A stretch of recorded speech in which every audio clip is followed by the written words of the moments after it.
Salome was born and raised in the Republic of Georgia, a country at the intersection of Europe and Asia that is bordered by Russia, Turkey, and Armenia, before moving here to the United States to study music. She attended Berklee College of Music in Boston, which is the largest independent college of contemporary music in the world, with famous alumni like the legendary Quincy Jones and pop sensation Charlie Puth. Salome is a passionate advocate for mental health awareness and equality for all, and she isn't afraid to share those passions with her 20,000 plus Instagram followers. Salome is also an incredibly talented singer and songwriter who currently lives in Los Angeles and posts covers of her favorite songs to her YouTube channel. Salome is one of the thousands of young aspiring singers who move to Los Angeles every year with dreams of breaking into the highly competitive and often shallow entertainment industry.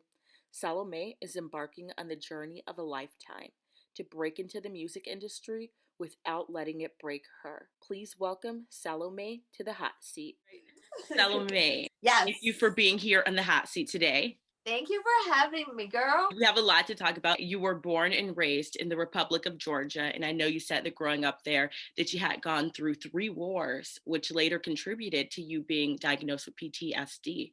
Can you tell me about those experiences and how they've contributed to who you are now? Being through actual war, it's really difficult, It's hard for me to put the experience into words because it just like scars you in ways that you can't even fully realize when it's happening or while it's happening or even after.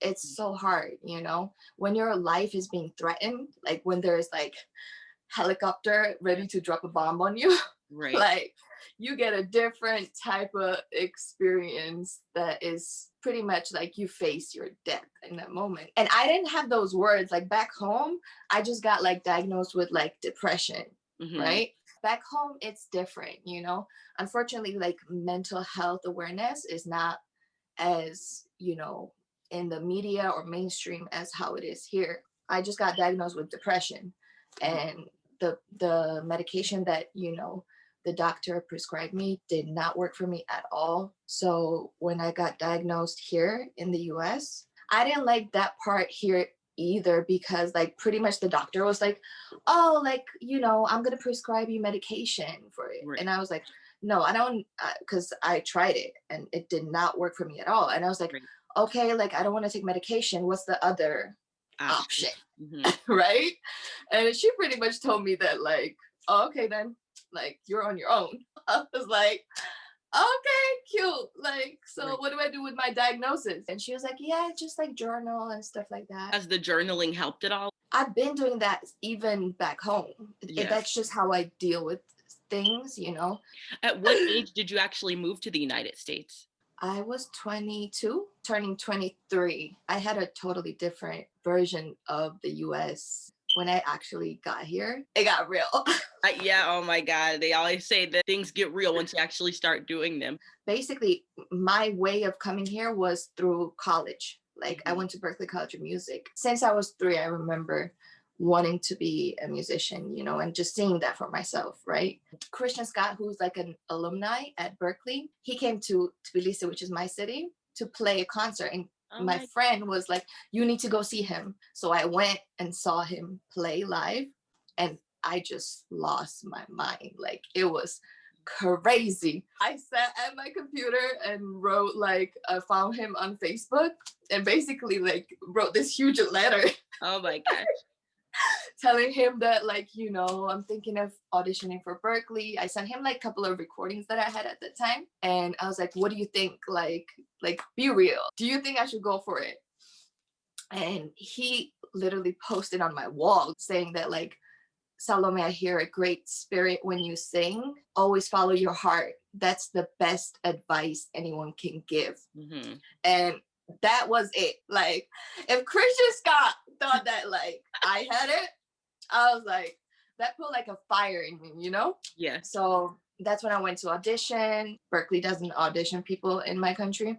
So I had to travel to Turkey. Oh my God. It was a long process, but that's basically how I, got to the US through college. A lot of great musicians like Quincy Jones went there. Yeah. It's like top notch college. What age did you start singing and doing songwriting? Songwriting, I didn't start until pretty much I had to audition for Berkeley. And like that first song that I wrote was what got me in. They were like, wait, you wrote this? And I was like, yeah. And they were like, Oh, the groove is crazy. what kind of song was it? Like a R&B? It was like blues, R&B, funky, you know, like it had a lot of different like grooves to it. But basically it was like R&B, funk, blues. So what kind of musicians inspire you as an artist? I love classical music. You know, I grew up listening to Stevie Wonder, Ray Charles, Aretha, you know, Whitney. Honestly, like Black music is what got me through like the deepest depressions of my life. And obviously, like I have a huge influence in me, like Georgian folk music, you know, just Mhm. the percussions and the rhythms and the like melodies, you know, we have like our own approach to it, you know, how we put scales together, how we put melodies together, how we put rhythm together. What type of genre of music do you want to make? Is it a cross between like R&B and like you said, Georgian folk? Yeah, I definitely want to put my identity and DNA into like a contemporary setting, whatever that is. Like if it's pop or R&B, I want to experiment, you know. That's to me, if I don't do that, what's the point? Going back a little bit, I know that you got the full scholarship to Berklee College of Music in Boston and that you majored in songwriting and singing. But what was the experience like? Because I know I went to an art college as well for film, but I know that art school is a very different experience from going to a normal college. So what was that like? It was a mind-blowing experience. There were just two professors that like I would never miss out on a class. One of them is Pat Pattison, who taught me lyric writing. And another one is Tedros Kiros, who was my philosophy teacher. Like those two classes really changed my life because it wasn't like a curriculum Mhm. that we were following necessarily. And I stayed with them throughout my whole 4 years, you know. Yeah. It wasn't like just I took a class or two. Like no, it was a friendship, you know, like those two professors and my friends, you know, Yeah. that taught me so much about music. It was never about classes or like grades. I don't think those things matter at all, you know. Right. You have to meet people and Mhm.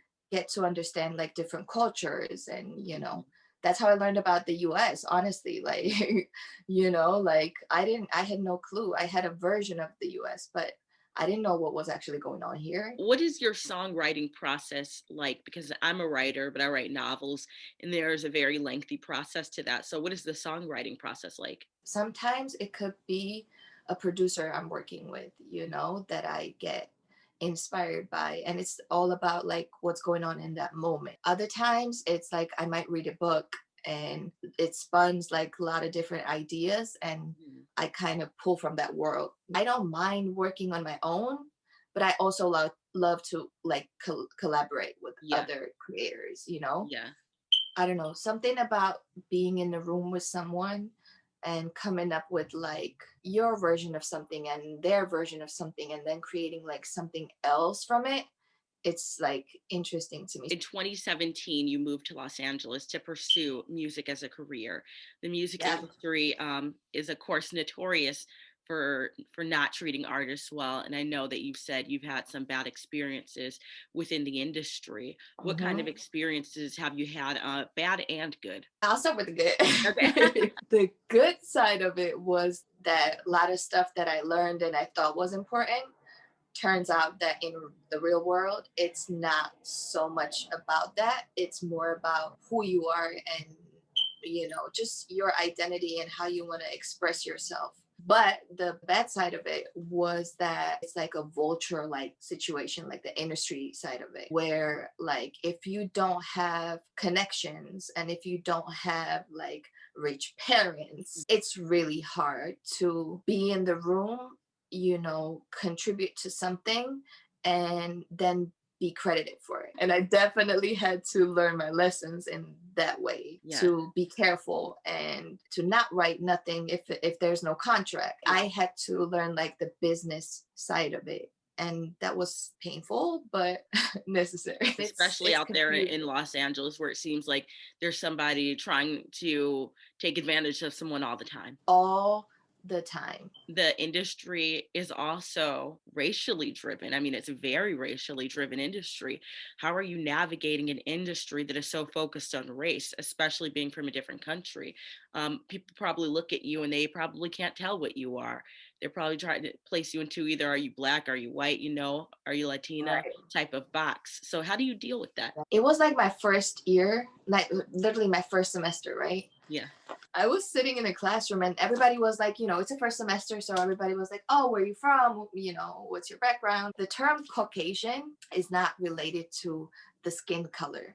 Hmm. Caucasian really stands for the people who live in the mountains of Caucasus, right? Like the people who come from there. It's not a skin tone. That's just the truth, right? Like Right. I'm Caucasian, I'm from there, right? Right. So everybody was going around and it was like, oh, so what's your background? Because everybody always wants to know, like, what's my background? Like, are Right. you this? Are you that? Are you X, Y, and Z, right? Oh my So I God. was like, oh, I'm Caucasian. And there was this white girl. She looked at me like I said like something so stupid. And Oh she my was God. like, oh, so like you're tanned now? Like, so you got a tan? Or like she was like, so you got a tan? And I was like, wait, what? Like I didn't get it, and everybody laughed like in the room because unfortunately, um, most of my classmates, in Berkeley is white people. Right. Like everybody just laughed, and I was so confused. Like I didn't get what she meant saying that like, oh, I'm tanned right now. And I asked my friend, and I was like, yo, so this happened. Like they laughed about me saying like Caucasian, and he was like, here Caucasian means like white, blue-eyed, blonde American, and you're not that. So maybe she basically checked me on my own identity. Oh Like, wow. right, like telling me that like I'm too like tanned Wow. and you're not American and you don't got like blue eyes and blonde hair, so you're Right. not Caucasian. As Right. if like I was trying to own something that wasn't mine, Right. And that was like so weird because my culture is so diverse. I'm just Mhm. used to being and living in a diverse environment. We don't question each other's backgrounds. Like it don't matter. Like you can be Armenian, but if you're born and raised in Georgia, you're gonna be Georgian. Like, but here, Uh, oh God, it's so freaking tiring. yeah. Honestly, these boxes are like suffocating. Representation, just like you said, like in the industry for like Georgians, there's like zero, Yeah. and I realize that it is important.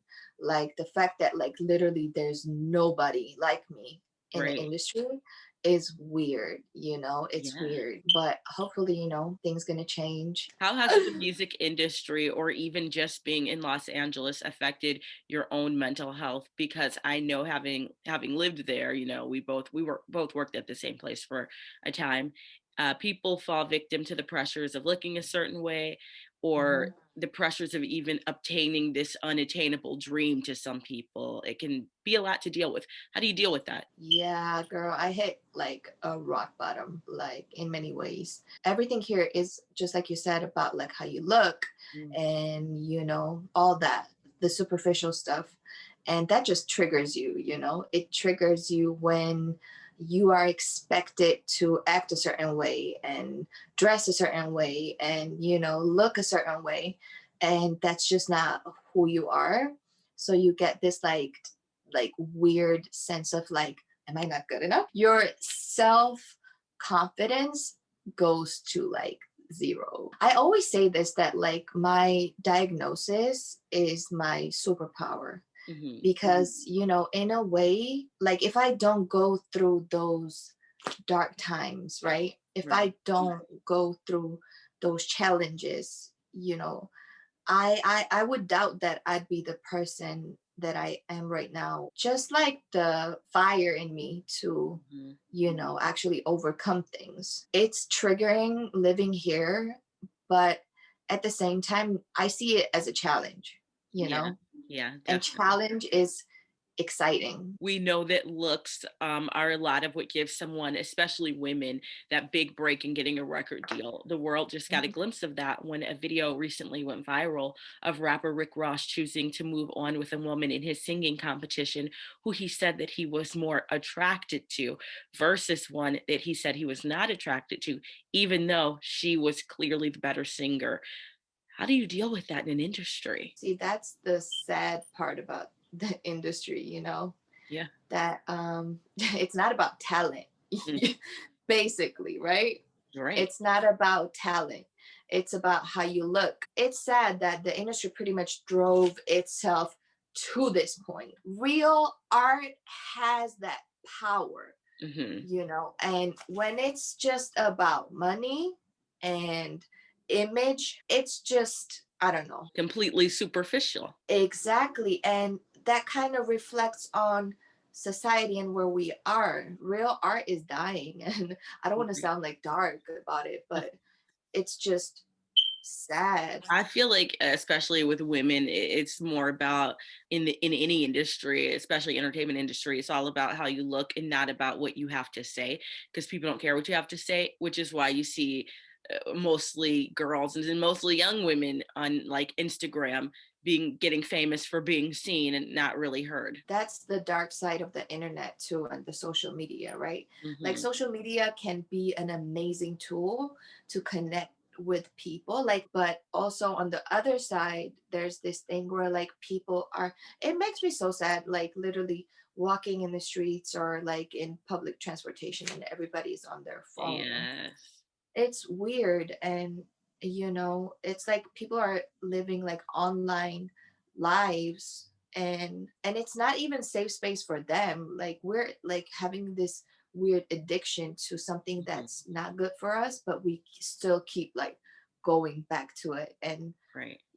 I don't know what's the way out of it, but I mean, I'm battling that myself, Right. right? Right. Like how to use it for the good rather than how to let it use me. In the age of like YouTube and social media, do you think that who gets a shot at being an artist is more in the hands of the artist because they can create their own content and produce their own content and like upload it? Or do you think that on the flip side that this is even worse because it's about who has the most followers?